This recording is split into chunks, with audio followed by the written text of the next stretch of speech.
Welcome to Darkened Files, where the shadows speak. We uncover the untold stories behind domestic violence and brutal crimes, exposing the chilling truths hidden in plain sight. Real cases, real voices, no sugarcoating. If you're ready to step inside the darkest corners of reality, you're in the right place.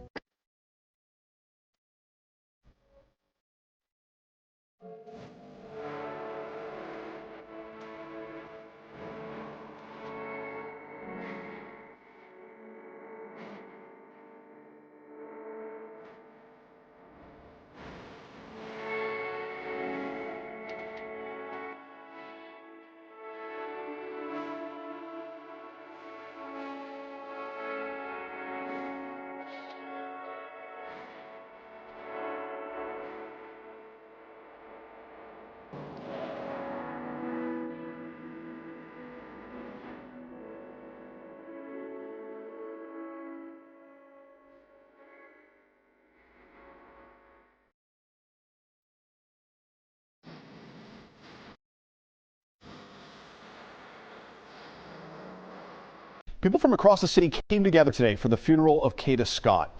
Philadelphia police say the 23-year-old was killed shortly after leaving work early on October 4th. As CBS News Philadelphia's Brandon Goldner tells us, hundreds paid their respects at the Mount Airy Church of God in Christ. If you were anywhere near Broad Street that last Saturday in October 2025, you'd have stopped. You'd have looked up. You'd have pulled your car over. Because what you were seeing didn't look real. A white carriage rolling through the city, slow and quiet, drawn by a horse, gliding like memory. Inside, a gold casket, shining even under gray skies that pressed low over Philly.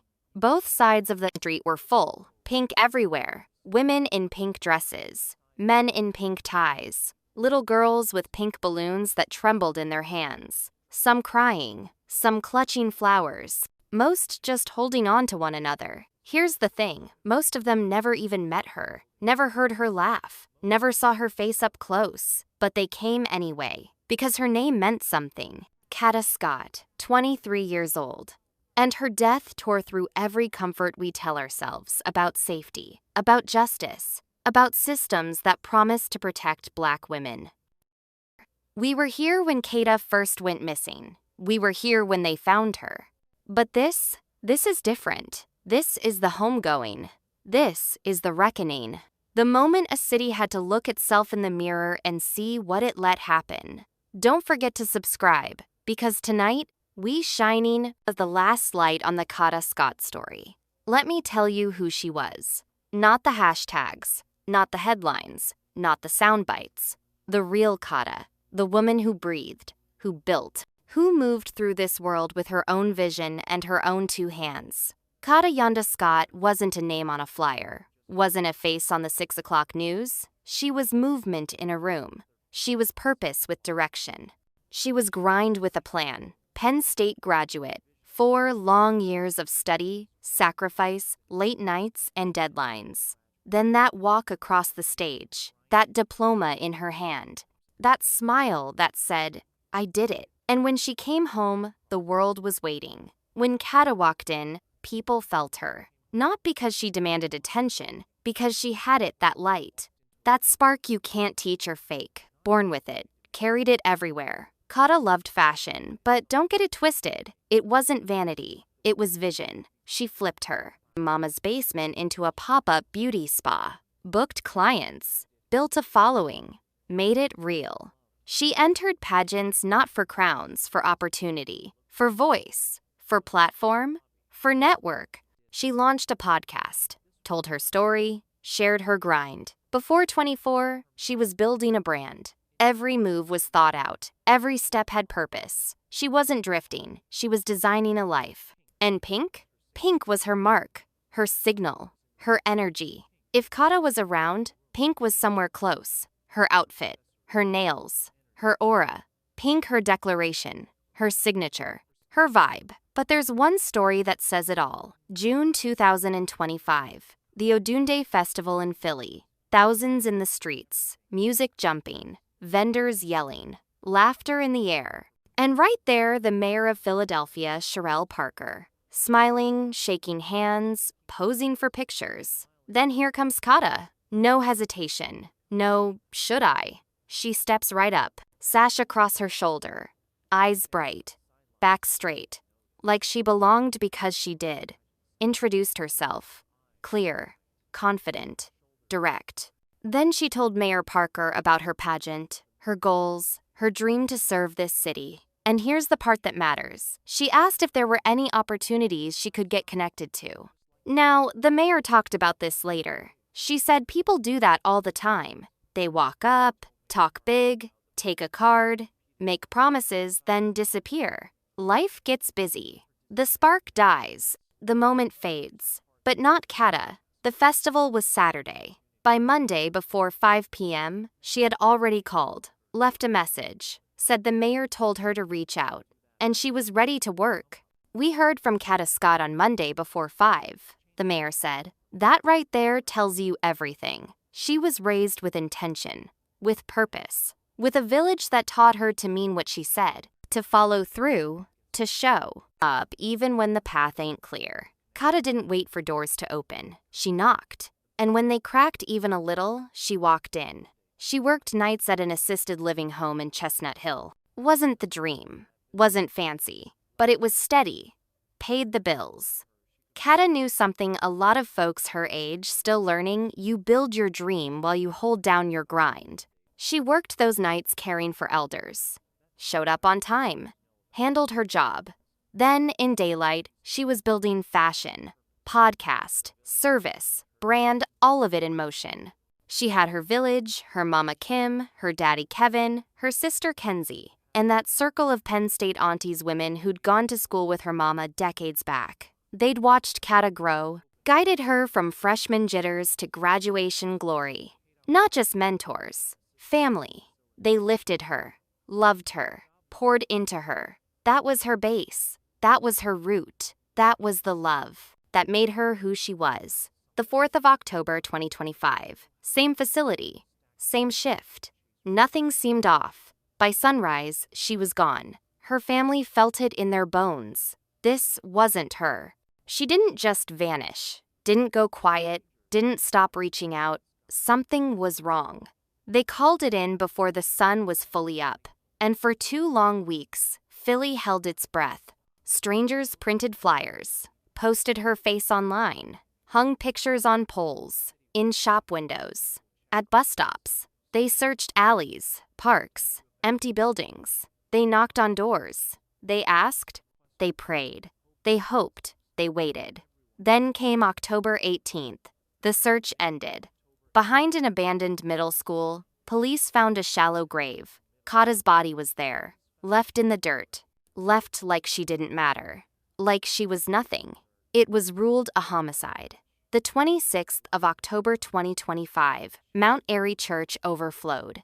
Every pew filled, people standing in aisles, walls lined, crowds outside the doors, all to say goodbye. The Scotts made a choice to open the funeral to the public, because when Kada went missing, the city carried her story. Strangers searched, prayed, posted, cried. So the family opened their doors, let that love find somewhere to land. Walk inside, and pink was everywhere. Her color, her life, her heartbeat. Pink dresses on women who knew her, pink ribbons on women who didn't. Men in pink suits, pink scarves, pink flowers, pink everywhere. People wearing it for a woman they'd never met just to honor her name. That's how deep her light reached. But that service, it wasn't about death. They said that early. It was about life, about her light, about refusing to let violence write the last line. The room was alive. Music, laughter, tears all together. People danced, clapped, sang, because this was celebration, not surrender. Then Mayor Parker walked up to the pulpit. She spoke from the heart, told the story meeting Kada back in June at the Odunde Festival. That young woman who walked up to her bold, confident, sure of herself, who introduced herself and actually followed through. The mayor said she meets hundreds of people, hands out business cards every week. Most promise to stay in touch. Most say they'll call. Most disappear. But not Kada. "We heard from Kada Scott on Monday before 5, the mayor said. "That kind of drive don't just appear out of nowhere. It comes from somewhere, from a village that believes in you, builds you, tells you to walk into your destiny without apology." Then Mayor Parker made an announcement that hushed the whole church. The air changed. You could feel it. She said the city of Philadelphia was launching the Kada Scott internship program for young women, 9th grade through 22, to work in city government, to find their lane, their future, their path. The mayor's office. Law, commerce, health, wherever your dreams pull you, she said. Then she told the room, each of us has it, but each of us don't necessarily have a village that's willing to encourage it and nurture it and enhance it. So when we do that here in the city of Philadelphia, you all have to be engaged, she said, and support this family in encouraging the next generations of Kada Scott to walk in their own truth. That right there, that was her legacy, alive in real time. A new lane cut open for the next generation of Philly girls. Because Kada had the courage to step forward, to follow up, to believe she belonged, because she refused to dim her light for anyone. Next to speak was Minister Jana Allen, one of those Penn State aunties, that tight-knit circle of women who'd gone to school with Kada's mama, the ones who'd guided her through every season of college life. They weren't just mentors, they were family, they were kin. They watched her go from a scared freshman to a proud graduate. They believed in her. They invested in her. Violence tried to silence her song, Minister Allen said, but she didn't stop there. She spoke about love outlasting loss. She said when a candle is snuffed, its warmth still hangs in the room. Well, Kada had bright eyes, and she would just come into a room so observant, just looking around, very quiet and soft-spoken. But when she spoke, she stayed with you. Mayor Sherelle Parker remembered it. They met after Kada competed in Miss Pennsylvania. She walked up to me and she said, "Hello, Madam Mayor. My name is Kada Scott," and she looked me in my eyes. And most importantly, the mayor said, Scott followed up with her office just a day later, asking for help to achieve her goals. That's a sense of somebodyness. You gain a sense of somebodyness by being a product of a village that sees something in you. She was gone, but her presence filled the place. Then Bishop J. Lewis Felton took the pulpit. He made the point plain. This moment wasn't just about Kada. It was about every Black woman whose story needs to be seen. We cannot celebrate the Black woman without celebrating Kada Scott, he said. And we cannot celebrate Kada Scott without celebrating the Black woman. That was the message. When one of us is lost, we all feel it. When one of us rises, we all lift. Then Kada's aunt, Kelly Scott Dreyer, came up to the next. podium. She held a She letter. had a letter in her voice hand. shook. Her son voice was stood steady trembling. beside her. Her ready son if she stood beside faltered. her steady, She read anyway. ready to catch Kada her deserved if she every couldn't word. go on. In the deepest sympathies from me and so many others whose lives you touched with your radiant spirit.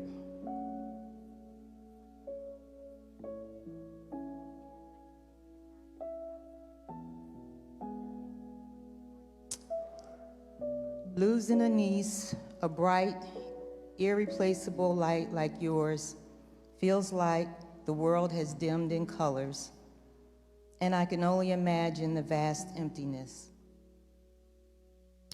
Kada, you are more than family.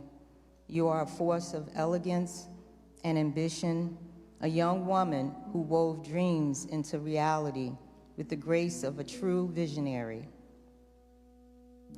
You had the rare gift for seeing beauty, not just in the world around you, but in transforming it.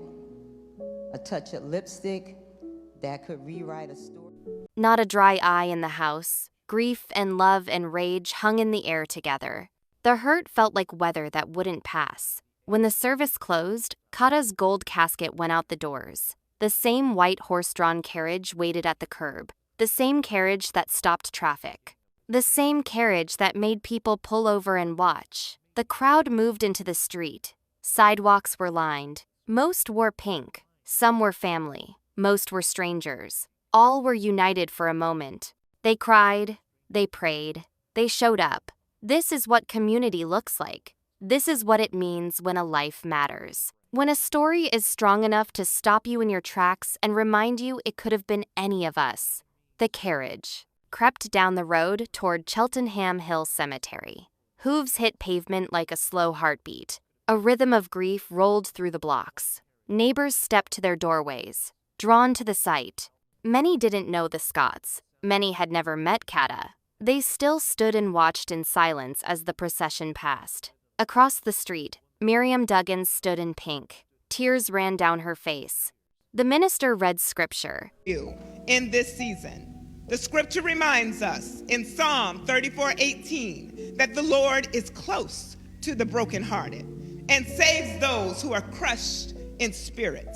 In this season of mourning, may you feel the nearness of our Savior more than ever. Please know that your church family is here for you, not only in prayer, but in presence. We are committed to walking with you, lifting you, and reminding you that even in the darkest valley, God is still faithful. Triumphantly and humbly submitted, this 8th day of November in the year of our Lord, 2025, Bishop J. Lewis Felton, Senior Pastor, Servant Leader, Dr. Priscilla E. Felton, First Lady, and Bishop Ernest C. Morris, Sr., Founder, Jurisdiction, Prelate. At the grave, pink and white roses heaped on Kada's gold casket. Hands reached out by the dozen, flowers laid, prayers whispered. Hands touched the wood like they could reach through and tell her they cared. Her parents sat unmoving, faces flat, eyes empty, trying to hold a life that unraveled in 2 weeks. Her sister sat beside them. Same look, same brokenness. How do you bury a sister at 23? Kada Yanda Scott was laid to rest next to her grandmother. Yanda Michelle Scott, full circle, one strong woman to the next. While the Scotts buried their daughter, City Council promised hearings. They promised to review how domestic violence cases get handled. They promised to dig into the failures that led to Kada's death. This wasn't only Kada's story anymore. It was every woman failed by a system that says it protects her. Every woman whose report went nowhere. Every woman whose restraining order wasn't enforced. Every woman told to just leave or just file charges and then left on her own. District Attorney Larry Krasner owned a mistake. He said a young prosecutor dropped King's earlier case. That prosecutor didn't know they could proceed without the victim's physical testimony. They could have used the video. But admitting the error doesn't bring Kada back. It doesn't give her parents their child. It doesn't give her sister her best friend. Owning the mistake doesn't change the fact that King was free long enough to kill. The city wouldn't accept excuses. The community refused to move on. They refused to let this fade. They demanded justice. Real justice. Not just an arrest. Not just charges. They wanted convictions. Not just one person behind bars. They wanted every person involved held to account. They wanted answers. How did the system fail so badly? What changes will happen? Who will be held responsible? They wanted Keon King to answer for what he did. This case is far from over. Not even close. Investigators are still working. Detectives still chase leads. Witnesses still getting interviewed. They're building the strongest case they can. The goal isn't only to convict King. The goal is to hold every person who played a part accountable. Surveillance gives them faces. Technology gives them tools. Cell records, financial trails, social connections. All of it weaves a net that will close. It takes time. It takes patience. It takes careful police work. But it happens. And when it does, those accomplices will meet the same system they thought they escaped. So what now? What follows the pain, the grief, the anger?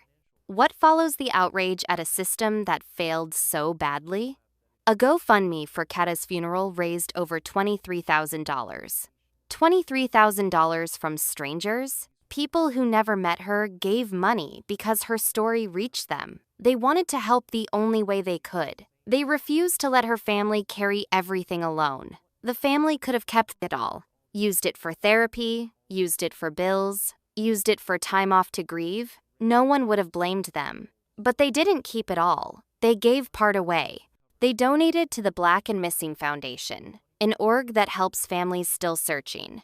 Families going through what the Scotts went through. Families desperate for answers, for closure, for hope. They turned tragedy into purpose, turned heartbreak into help for someone else. That's the family that raised Kada. That's the love that keeps moving past death. The Kada internship program Mayor Parker announced? Real. Happening. Not just words at a funeral. Actual policy change. Young women in Philly now have a route they didn't before. A path to walk in their truth. A chance to chase dreams. A place in the city that says you belong. All because Kada walked up to a mayor. All because she followed through. All because she believed she belonged. Her confidence opened a door. Her death forced that door wide open for the girls who come after. This story exposed the cracks. Prosecutors dropping cases with video. Police missing warrants. Dangerous men walking out of courtrooms. Victims ignored. Cases dismissed. Mistakes made. All of it laid bare because Kada's story demanded it. Because her family refused silence. Because the community refused forgetfulness. Now the talk is happening. About violence against Black women, about how domestic violence gets treated, about bail reform, prosecutorial oversight, judicial accountability, training, checks and balances, about why this keeps happening. These conversations had to happen. Now they are happening because people won't let Kada's story fade. Every person in pink that day made a statement. Every share online made a statement. Every prosecutor who thinks twice now made a statement. Every judge who double-checks for active warrants made a statement. Every court clerk who runs one more search made a statement. Kada's song isn't quiet. We are still listening. We are still watching. We are still demanding change. Remembering Kada. Rest in power. Kada Yanda Scott. Your dreams mattered, not just to you, but to everyone who watched you chase them. To every young woman who saw herself in your confidence. To every girl who needs permission to walk up to power and say her name. Your life mattered. Not only what you might have become, but who you already were. A daughter who made her parents proud. A sister who made her sibling laugh. A friend who showed up. A mentee who listened, learned, and then exceeded what was expected. Your legacy will live on. In every young woman who walks into City Hall with her head up. Who applies for the internship in your name?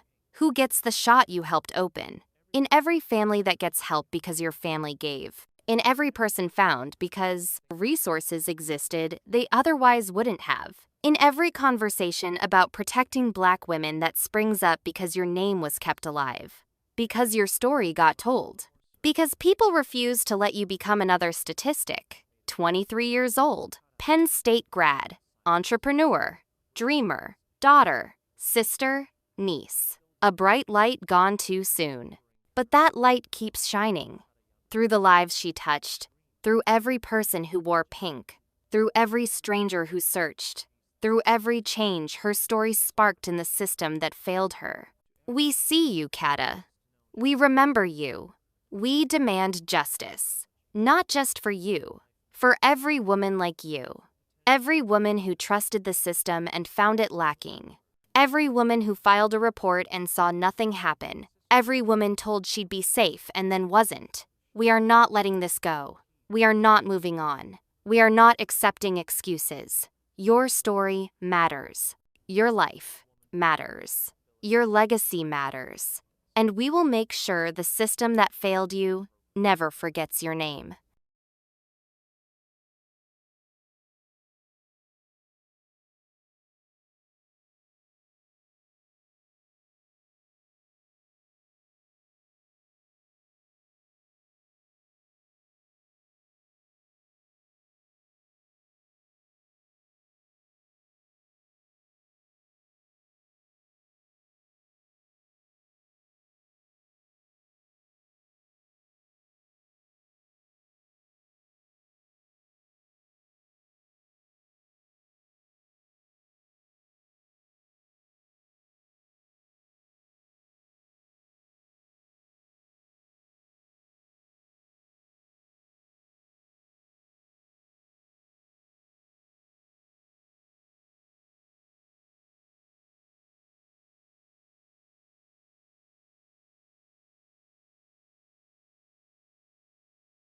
Most of them had never met her, didn't know her voice, had never heard her laugh, but they came anyway.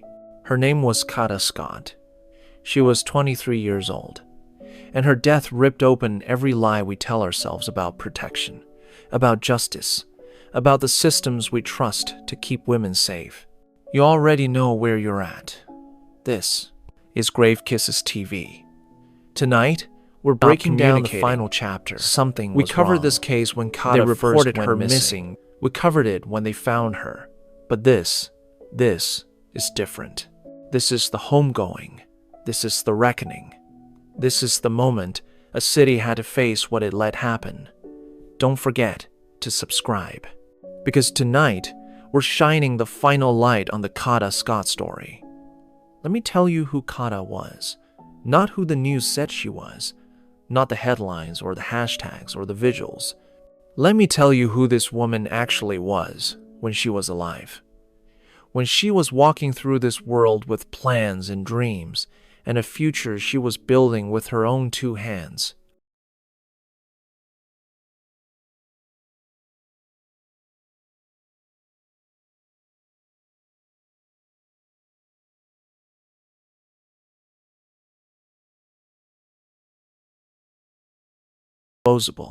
It was ruled a homicide.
Sun is still out, so I still want to go. So yeah, I'm gonna just take it with me. We're gonna figure it out.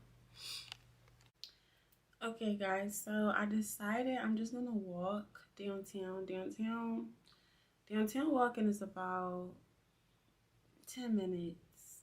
I hate walking, but I don't want to call it Uber. I've been calling because this was celebration, not just sorrow. So I have to be financially responsible. I'm pretty much just going outside to look pretty. I might go to a cafe and just be productive. I do want to make my thumbnails and stuff for YouTube because I'm getting back into YouTube. I want to make my summer plan and my education plan and stuff like that. So yeah, I'm gonna just take it with me. We're gonna see what the day brings us, but I honestly don't even know if I'm gonna make this a daily vlog yet or a weekly vlog, a monthly vlog. I don't know y'all, but I just want to start being consistent. So just start this journey with me.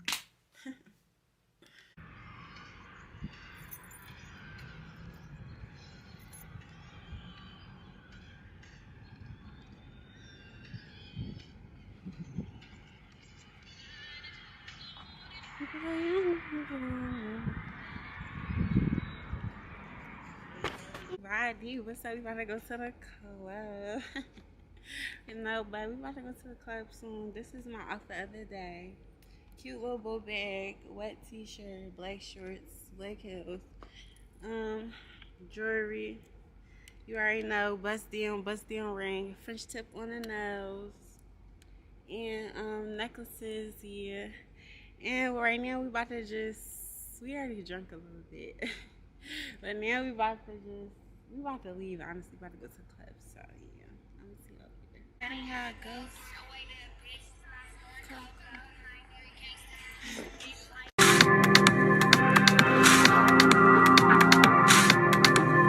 Like my honey's blue. Bad bitches, yeah, I keep them by the two. I ain't nothing like you. I'm on a whole nother level. These bitches is out of the league. You bitches ain't better than me. You bitches ain't better than me. Bitches don't count on you. Bitches can't count. I am not the 1, 2, or the 3. You bitches look up to me. You say you look up to her, but really you look up to me. I can't be playing with niggas. I'm married to cheat. I got some niggas that do what I say. If I tell them to shoot, they pull up on the street. Just be that's just normal, dude. You trying to be. I'm who you trying to be. Somebody call these movies and tickets. I'm who they dying to be. I'm in the city, I drop a location and all of the killers come out. These niggas be fighting for y'all, but they play the back when them killers is out. Them killers is out. Cut them off like the sisters is out. When Bobby touchdown, the baddest of bitches is out. Like my honey's low. Bad bitches, yeah, I keep them out of two. It's a big difference between me and you. I ain't nothing like you. Like my honey's low. Bad bitches, yeah, I keep them out of two. It's a big difference between me and you. I ain't nothing like you.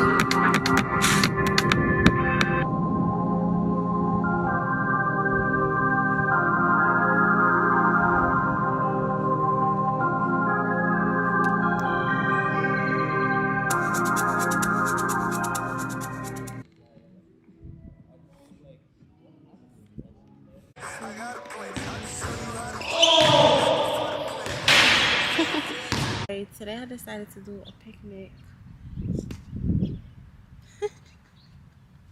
Yeah, nature really get my nerves. I don't really do the bugs and stuff. And y'all probably thinking like, she's trying to do a picnic where it is. Well, where I live, we have this nice area and you can pretty much do whatever you want. You can have a little picnic, you can sightsee, go to the museum, take pictures. See the water, not waterfall, but water fountain. So I decided, I'm okay, like, I know it's flowers and stuff over there, so let me see if I can find a rose and take pretty pictures. So that's why I dressed like this today. Yeah, I took a couple cute pictures, but Together. I feel like I could do better, but it's because like it's so windy out here. And my camera is having a hard time focusing. So, yeah. But since I look so pretty today, I'm definitely going to get a good picture for sure. I need a picture that's like the one. Like, y'all know how females, we just need like the one picture. So, I don't know, I took a couple, but they okay. But these are my nails.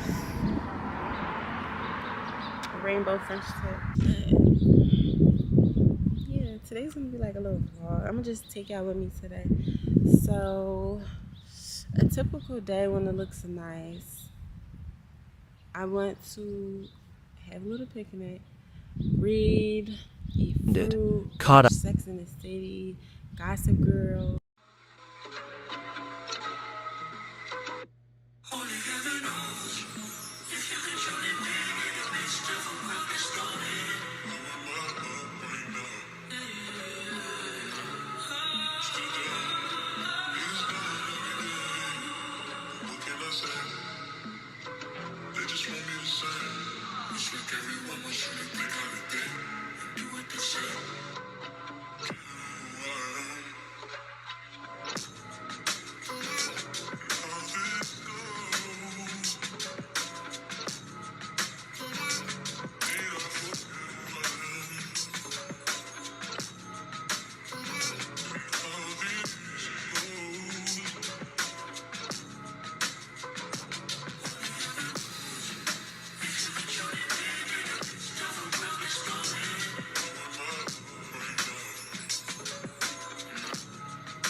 Only knew from the news. Across the street. But yeah, I just got these. Last week I had pink as well, but it wasn't this type of flower, and it was a baby pink and hot pink. So this is just all pink. I want to say tulips, but I'm not sure what these are called. But I'm sure it has the name on it. So I'll let you guys know when I get home.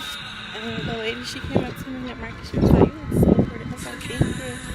And she's like, "Green is my favorite color."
After all, computers crash, people die, relationships fall apart. The best we can do is breathe and reboot. There must have been an angel by my side.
The mistake doesn't change.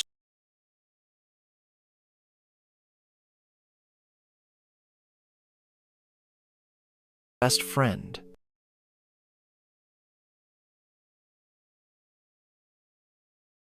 But the city wasn't having it.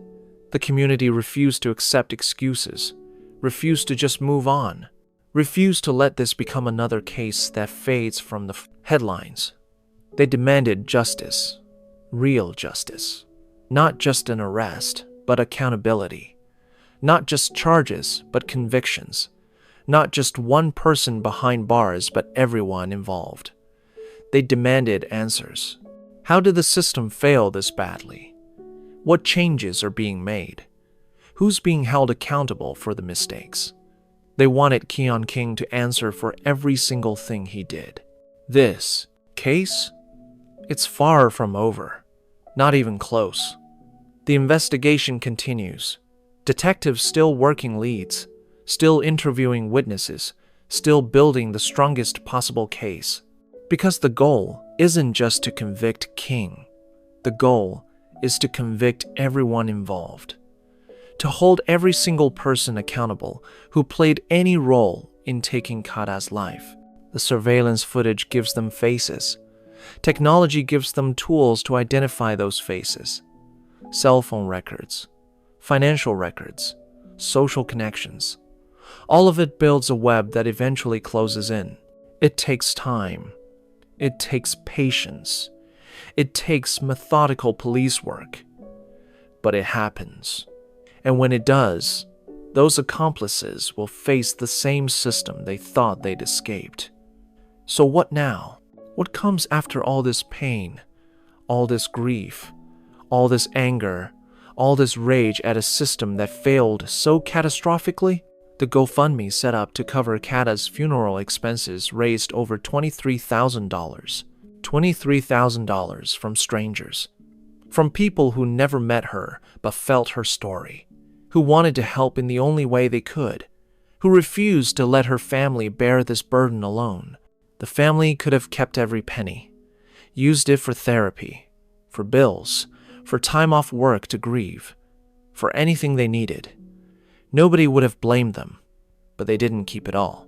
They donated part of that money to the Black and Missing Foundation, an organization that helps families still searching for loved ones, families going through exactly what the Scotts went through, families desperate for answers, for closure, for hope.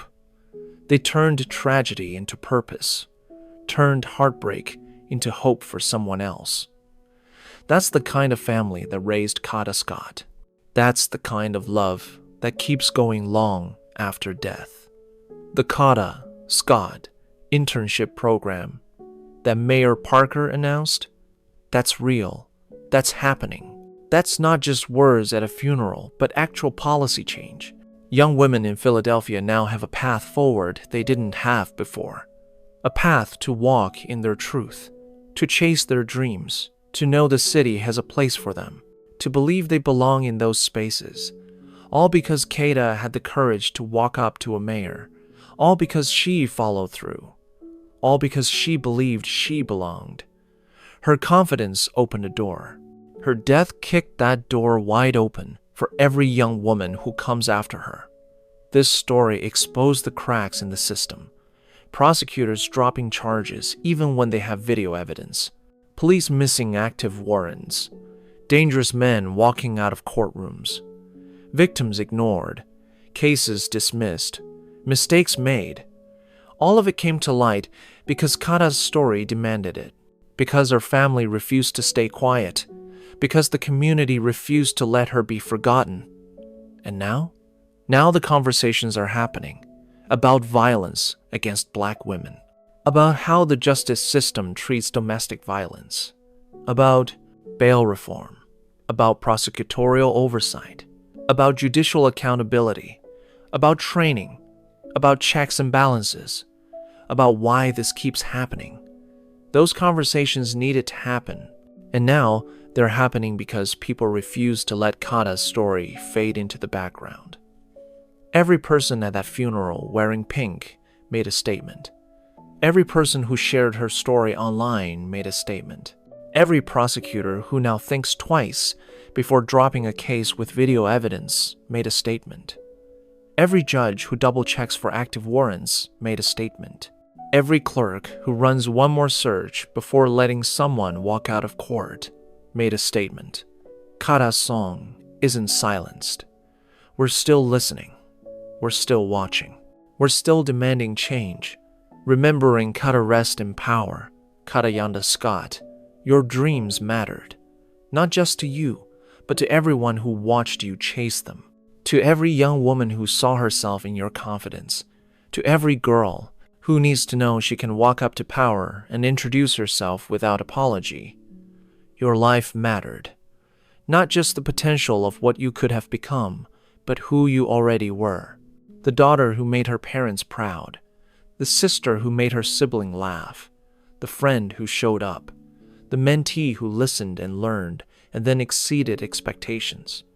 Your legacy will live on. In every young woman who walks into Philadelphia City Hall with confidence. Who applies for that internship program bearing your name. Who gets that opportunity you helped create. In every family that gets help from the Black and Missing Foundation because your family donated. In every person found because resources existed that might not have otherwise. In every conversation about protecting Black women that happens because your name was remembered. Because your story was told. Because people refused to let you become just another statistic. 23 years old, Penn State graduate, entrepreneur, dreamer, daughter, sister, niece. A bright light taken too soon, but that light, it still shines.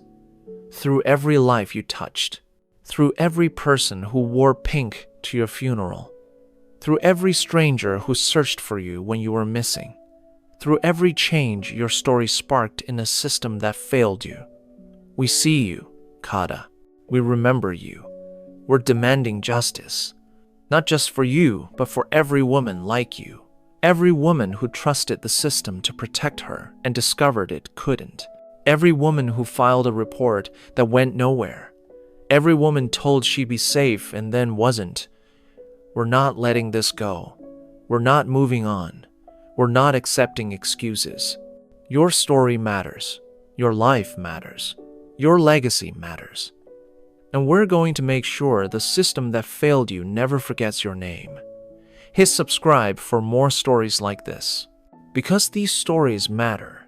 Because these lives matter. Because the only way we create change is by refusing to look away. Comment below. Share it with someone who needs to hear it. Let's keep Kada's name alive. Let's keep demanding better. Let's keep pushing for a system that actually protects the people it claims to serve. And if you're in danger right now, if you're scared, if someone is threatening you, if you're not safe, speak up. Get help. Call someone. Go somewhere safe. Your life matters. Don't let anyone convince you otherwise. There are resources. There are people who will help. There are places you can go. You are not alone. This is Grave Kisses TV. Until next time, stay safe.